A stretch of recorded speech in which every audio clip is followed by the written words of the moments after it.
So instead of finding the spirit, how about we find happiness? Because if I find happiness, that means the spirit is there. So let's find happiness. Where is happiness? Rishi, where's happiness? Yes or no? Yeah? How many of you would like to have this cracked Seiko watch? But Barney just told me there's happiness in objects. How come you're the only one that wants it? Because it's not in the experience of the object. Okay, what is it in then? Just the object itself. Oh, so there's happiness in this object. If we're defining it the way we defined it yesterday in Vivekji's lecture, which is if it's all pervading, it's also an object. But it's there regardless of our experience. Do you see this as a spirit? You recognize this as a spirit? Because if you do, then I agree with you. But do you recognize this as a spirit? No, but I recognize nothing as a spirit. I'm proposing that there's no happiness in objects. Because if happiness was inherently in this watch, then everyone would want this watch. If happiness was inherently in bitter gourd, like the Acharya that we ate today, everyone would want to take it. If happiness was in snow, then everyone would want to live in a place where there's snow. But that's not the case. You and I know that. So there's no happiness inherent in objects. Yes, Sheena? I have a question. So can it be that the happiness that is in that watch is the same happiness within ourselves and within anything else, so we don't need that specific watch to get the happiness because it's the same happiness? Correct, and that's why I asked if there's happiness in the watch. So there's no happiness inherent in an object.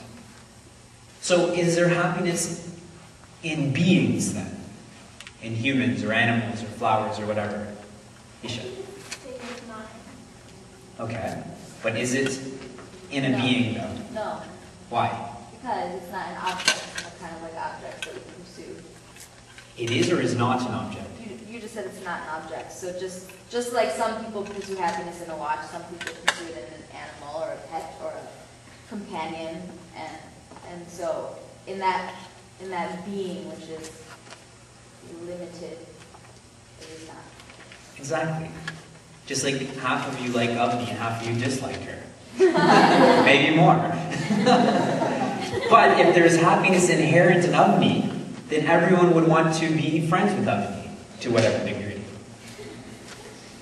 So there is not happiness inherent in objects or beings, because if there was happiness inherent in a being, we would all pursue that being.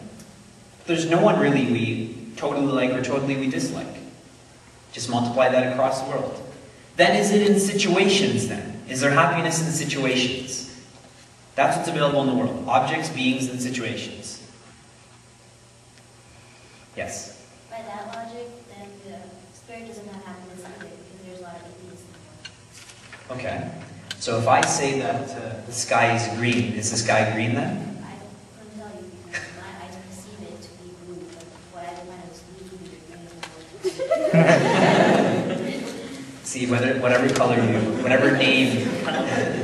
whatever name you call the truth is still the truth. Whether you call it black, or white, or orange, the truth is the truth regardless of what you call it or how you perceive it. So an atheist, just because you brought that up, just because they don't believe in God, does that mean God doesn't exist then? So, and just to nail the point down and win this argument, we in Vedanta, as spiritual individuals, define this spirit as happiness, as we've just done. And everyone is pursuing happiness. So everyone is pursuing the spirit. So is there anyone who's truly an atheist then?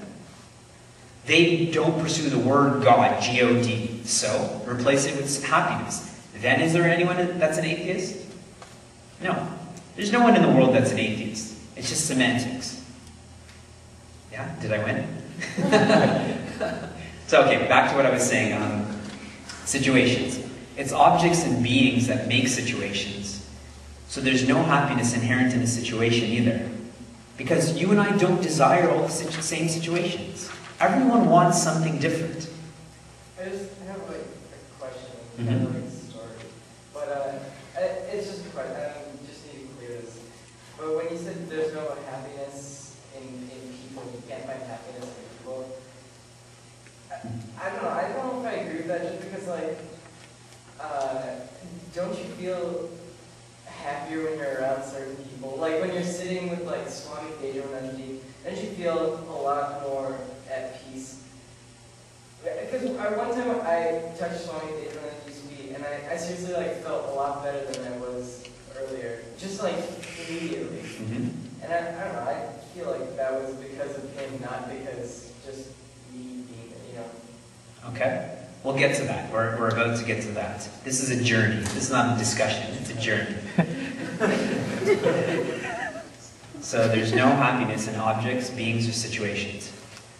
Which state, not a geographical state, do you and I experience where there's no objects, beings, or situations?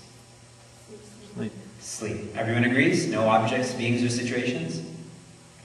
And it's said that the greatest happiness that humans experience, or animals experience, whatever, is in sleep, when there are no objects, beings, or situations.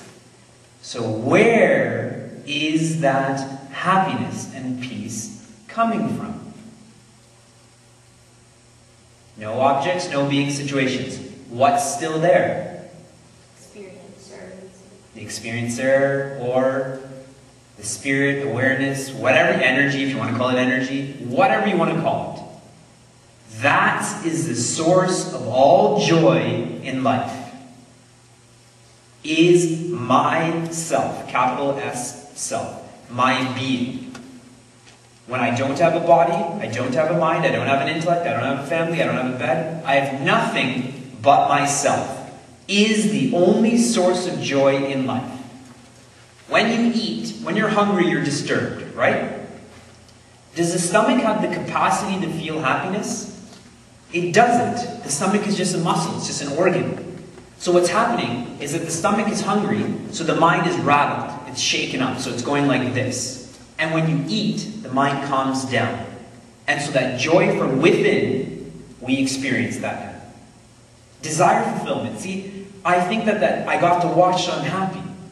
All the watch did was make my mind calm, so that the joy that's already inside of me, I got to experience that. It has nothing to do with the watch. All of that joy is coming from within me. If I know this, my life changes. I'm not dependent anymore on anyone, anything, any situation.